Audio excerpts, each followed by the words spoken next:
Well, that's a shock. Get it? Shock? Whatever. Hello again, YouTube.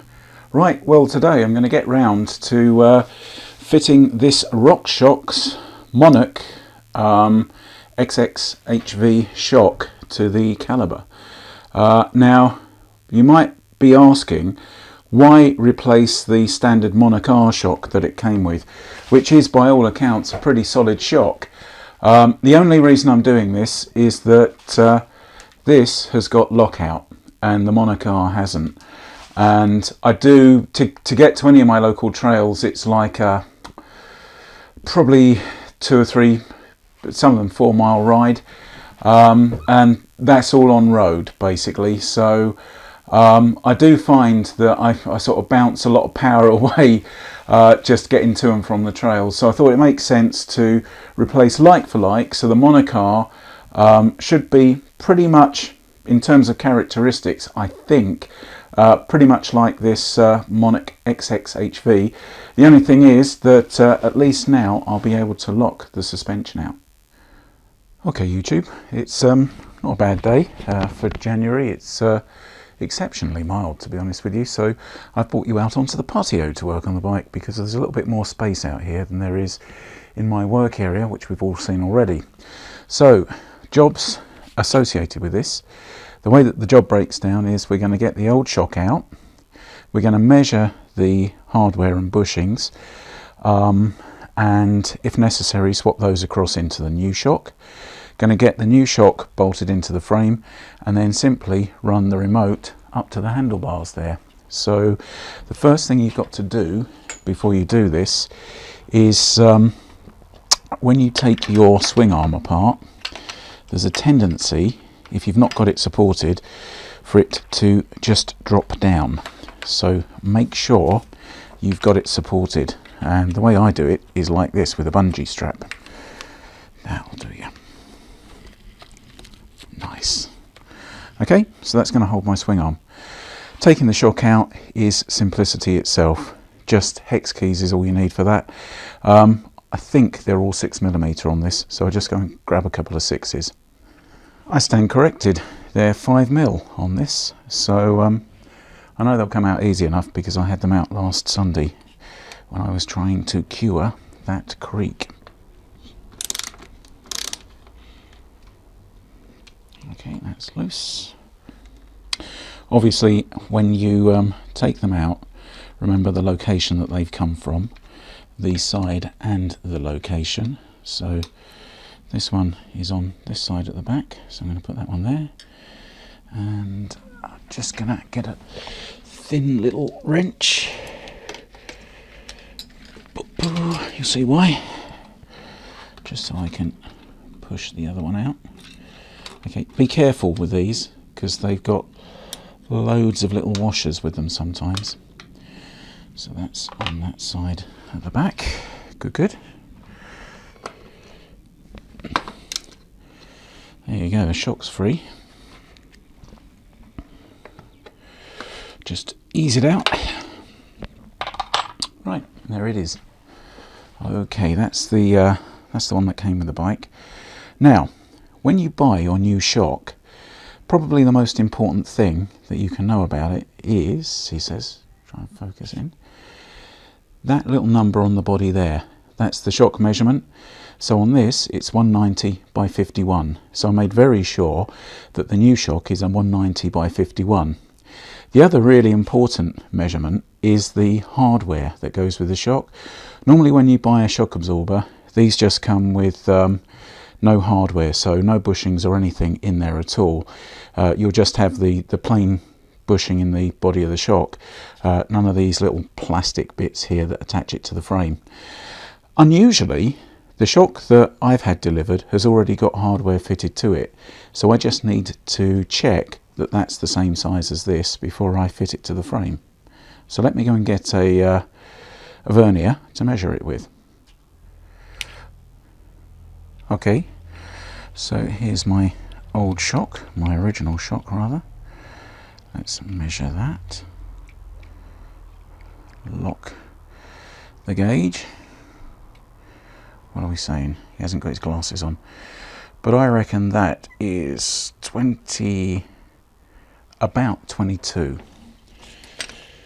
About 22, using a precision instrument and then saying it's about 22. Do you know what? That's the same. And I have no doubt that they are the same, both ends. Yep, that one is. Let's just double check on the old shock. And like I say,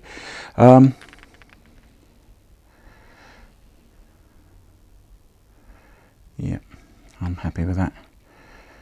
Just double check. Measure twice. So that's that one. Double check against the new.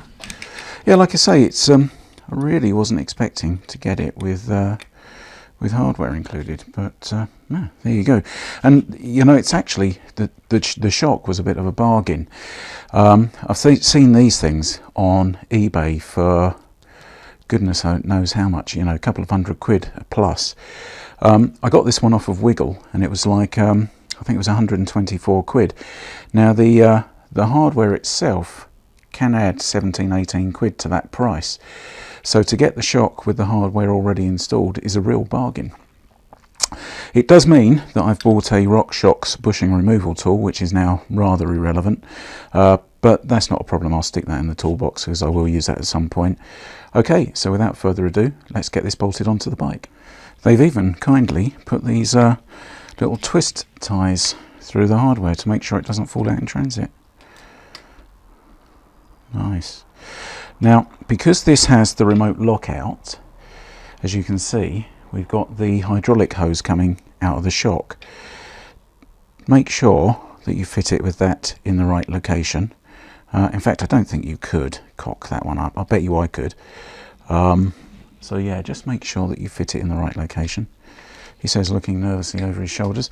The neighbours have now heard me talking to myself in the garden. They think I've really lost the plot. Can hear the conversations going on already. He's out there in broad daylight with a bright light talking to himself.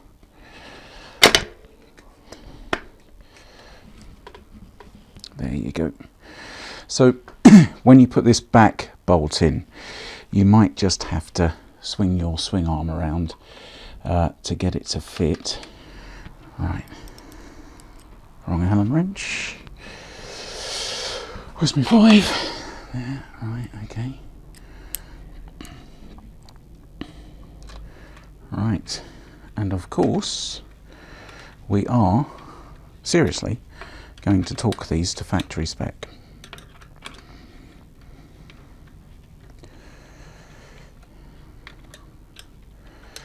Does look a bit beefier than the Monarch R, that one. I'm no mountain bike suspension expert, so yeah, if you know, let me know.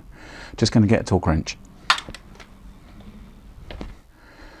So, torque wrench there, and I'm referring to my handy torque diagram downloaded from the Calibre website. And what are these saying? Sorry, another view of my shoulder.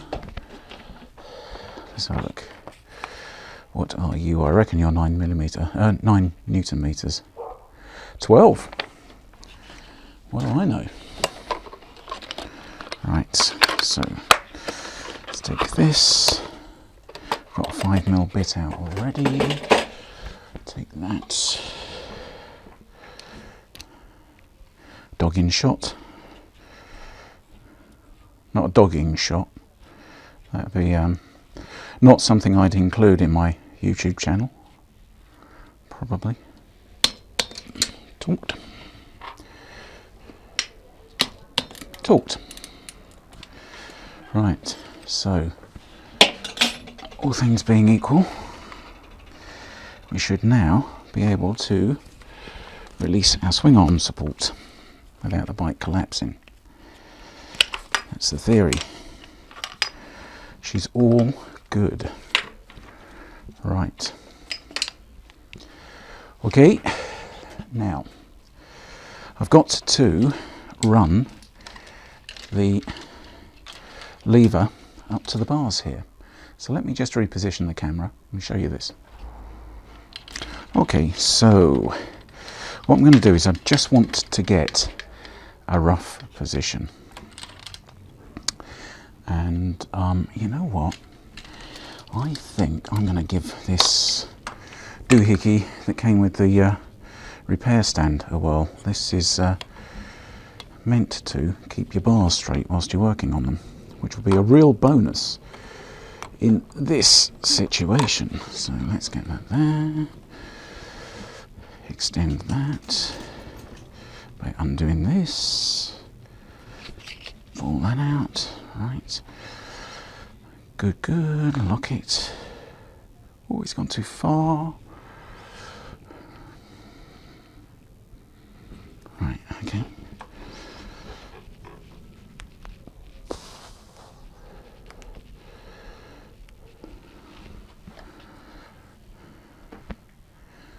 Okay, so I take back everything I said about this little thing here being a pain in the arse. Well, it is when it's hanging on the repair stand, but it's doing me a favour here.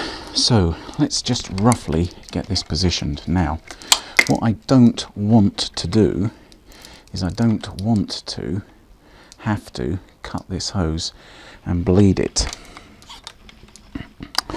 There may be no other way. But if we can find a way to do this, I would prefer that we do it without cutting. Okie dokie, where are we? Right, now, let's get this routed.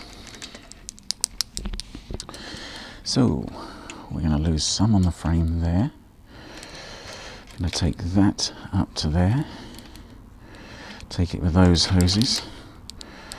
Then cable tie those together, then this can come down here, and as if by magic that will fit on there. Where's my bolt? There is my bolt. Right, okay, let's initially just get this located on the frame here somewhere.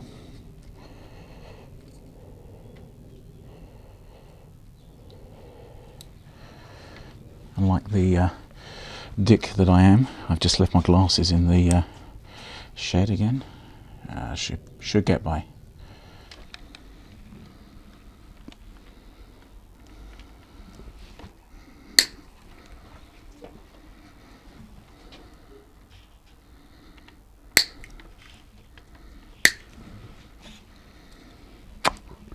It ain't great, but it ain't terrible. Does it work? Yep, I can hear it locking. Okay, now we've just got to set it up.